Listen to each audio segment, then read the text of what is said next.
माझं नाव छाया सुभाष ब्राह्मणकर। मी स्वतः BMC मधून रिटायर झालेली आहे। माझ्या मैत्रिणीने मला काही ज्या समस्या होत्या आलेल्या तर त्याच्यासाठी ज्योतिषी आनंद कुमार यांचं नाव सजेस्ट केलं आणि मी त्यांच्याकडे येत गेले। तर 2007 पासून मी येते इकडे। म्हणजे कायमच समस्या असतात असं नसतं, तर काही वेळा आपल्याला काही गोष्टी अशा असतात की ते आपल्याला हव्या त्यावेळी मिळत नाही, म्हणून आपण ते संधी कशी आपल्याला साधता येईल त्याच्यासाठी पण प्रयत्न करत असतो। तर मी स्वतः रिटायर झालेली आहे, आता मॅक्स लाईफमध्ये पण जॉईन झालेली आहे आणि मला 2 मुलगे असून ते पण बाहेर आहेत, आउट ऑफ इंडिया। पण ज्या वेळी मला समस्या आल्या तर त्यावेळी मी सरांकडे, आनंद कुमार सरांकडे अवश्य मार्गदर्शनासाठी येते।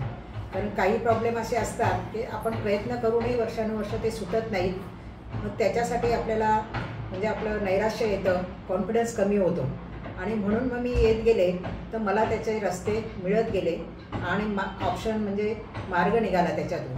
तर मी स्वतः प्रॉपर्टीमध्ये पण आहे, म्हणजे बरीच घरं आत्तापर्यंत टिटवाळापासून मुलुंडपर्यंत माझा प्रवास आहे। तर घरं घेतली तरीसुद्धा त्याच्यात प्रॉपर्टीचे पण बरेच प्रॉब्लेम असतात, पण त्याच्यातसुद्धा मला सरांनी काही उपाय सांगितले, तोडगे सांगितले, नंतर त्याच्यातून माझ्या बऱ्याचशा समस्या निवारण झाल्या। नंतर मुलं जरी बाहेर गेली तर त्यावेळी बाहेर जातानाही मुलांना बरेच म्हणजे अडचणी येतात, तर त्याच्यासाठी काय करायचं, काय उपाय असतात आणि ते होईल की नाही हे सुद्धा ते खात्रीने सांगतात। 95% त्यांची श्युअरिटी आहे आणि त्याप्रमाणे माझी दोन्ही मुलं त्या सल्ल्यानुसार बाहेर गेली, सेटल पण झालेली आहेत। वैवाहिक समस्या असतात, आपल्या प्रापंचिक समस्या असतात, तर आपली सहनशक्ती असते तोपर्यंत आपण करू शकतो, पण सहनशक्तीच्या पलीकडे गेलं की आपल्याला कोणाचा तरी सल्ला आवश्यक असतो आणि त्याप्रमाणे मी हक्काने आनंद कुमार सरांकडे माझी पत्रिका नाही, काही नाही तरीसुद्धा मी त्यांना प्रश्नकुंडलीप्रमाणे विचारते आणि त्याचे मला अनुभव येत गेलेले आहेत आजपर्यंत। आणि मुलं जरी बाहेर असली तरी काही वेळा असे अनपेक्षित प्रसंग येतात तर त्यावेळी पण मला ते गायडन्स करतात। त्यांचं एकच आहे, डिसिप्लिन आणि शिस्त ही खूप महत्त्वाची आहे। त्यांनी त्यांचे असिस्टंट आहे, दिलेल्या वेळात आपण अपॉइंटमेंट घ्यायची असते आणि त्या अपॉइंटमेंटप्रमाणे ते यावं लागतं। घाटकोपरला ऑफिस आहे त्यांचं, मी येते काही वेळा, कधीतरी 4-6 महिन्यातसुद्धा मी एखाद वेळेस त्यांना सहज भेटायला म्हणून येते आणि त्या गोष्टी ते जे सांगतात ते म्हणजे खूप महागडे किंवा काय असे खर्चिक प्रश्न नसतात, परंतु त्यांचा खूप अखंड म्हणजे गाढा अभ्यास आहे त्या ज्योतिषशास्त्राविषयी।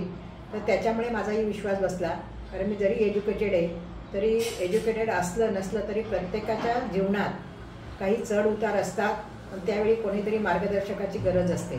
तर म्हणून मार्गदर्शक म्हणून एक मी ज्योतिषाचार्य आनंद कुमार सर यांचे गायडन्स वरच्यावर घेत असते आणि त्याप्रमाणे मला ते यश पण मिळत गेलं। किंवा काही वेळा जर ते सक्सेस होणार नसेल तर ते स्पष्ट सांगतात की हे आता होणार नाही, याच्यासाठी वाट बघावी लागेल तुम्हाला, अमुक कालावधीत तुमचं काम होईल। तर त्याच्यामुळे मला इतका आता कॉन्फिडन्स आला की मला जर काही वाटलं मी लगेच सरांना भेटायला येते आणि त्याप्रमाणे त्यांच्या सल्ल्याने वागत गेले, श्रद्धेने उपाय केले आणि ते जे सांगतील ते ऐकत गेले। पूजापाठ पण करतात ते आणि शांती वगैरे सुद्धा त्यांच्याकडे होते, पण अव्वाच्या सव्वा पैसा घेतात असं नाही आहे, पण श्रद्धेने करून जर आपण हे केलं तर प्रत्येकाचं जीवन सुखी होण्यासाठी त्यांचा सल्ला जरूर घ्यावा, हीच मी एक म्हणजे विनंती करते किंवा एक अनुभव सांगते माझा आणि मला पदोपदी त्याची प्रचिती येत गेलेली। धन्यवाद सर।